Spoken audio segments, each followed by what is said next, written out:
ಅದೆಷ್ಟೋ ನೂರಾರು ಪ್ರಾಣಿಗಳ ಕಣ್ಣೀರಿನ ಆಕ್ರಂದನದ ಮೇಲೆ, ಕಣ್ಣೀರಿನ ಸ್ಮಾರಕದ ಮೇಲೆ ಇವತ್ತು IT ಪಾರ್ಕ್ಗಳನ್ನ ನಿರ್ಮಿಸಿ AC ರೂಮ್ಗಳನ್ನ ಕಟ್ಟಿಸಿ, ಅದೇ AC ರೂಮ್ಗಳಲ್ಲಿ ಕೂತ್ಕೊಂಡು ಸಸ್ಟೈನೇಬಲ್ ಡೆವಲಪ್ಮೆಂಟ್ ಹೇಗ್ ಮಾಡೋದು ಅನ್ನೋ ಚರ್ಚೆಯನ್ನ ಮಾಡ್ಲಿಕ್ಕೆ ಹೊರಟಿದೆ ತೆಲಂಗಾಣ ಸರ್ಕಾರ. ಇತ್ತೀಚೆಗೆ ನೀವೆಲ್ಲರೂ ಕೂಡ ನೋಡ್ತಾ ಇರುವಂತಹ ಸುದ್ದಿ, ಗಚ್ಚಿಬೌಲಿ ಅನ್ನೋ ಕಾಡು, ಅಂದ್ರೆ 400 ಎಕರೆಯ ಕಾಡನ್ನ ರಾತ್ರೋರಾತ್ರಿ ಸರ್ವನಾಶಗೊಳಿಸಿ ಅಲ್ಲಿನ ಪ್ರಾಣಿಗಳು ಕಾಡು ಬಿಟ್ಟು ಓಡುವಂತಹ ಪರಿಸ್ಥಿತಿಯನ್ನ ಅಲ್ಲಿನ ಸರ್ಕಾರ ಮಾಡಿದೆ. ಇದಕ್ಕೆ ತಡೆಯನ್ನು ಕೂಡ ಇದೀಗ ಹೈಕೋರ್ಟ್ ತಂದಿದೆ. ಆದ್ರೆ ಇವಿಷ್ಟೆಲ್ಲವೂ ಕೂಡ ಭಾರತದಲ್ಲೇ ಯಾಕಾಗುತ್ತೆ ಅಂತ ಅನೇಕ ಜನರು ಪ್ರಶ್ನಿಸ್ತಾ ಇದ್ದಾರೆ.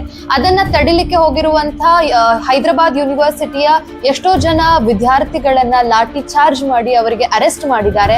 ಇನ್ನು ಲಂಗ್ಸ್ ಆಫ್ ತೆಲಂಗಾಣ ಅಂತ ಕರೆಸ್ಕೊಳ್ಳುವಂತಹ ಈ ಕಾಡನ್ನ ನಾವು ಸಂಪೂರ್ಣವಾಗಿ ನಾಶಗೊಳಿಸಿದ್ರೆ ಅಲ್ಲಿನ ಟೆಂಪರೇಚರ್ ಅಲ್ಲಿ 5% ಅಷ್ಟು ಏರಿಕೆ ಆಗುತ್ತೆ.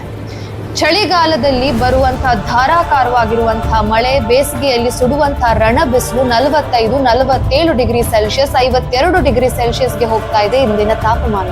ಕುಡಿಲಿಕ್ಕೆ ನೀರು ಸಿಗ್ತಾ ಇಲ್ಲ, ಓಡಾಡ್ಲಿಕ್ಕೆ ಜನರಿಗೆ ಅಸ್ತವ್ಯಸ್ತವಾಗ್ತಾ ಇದೆ.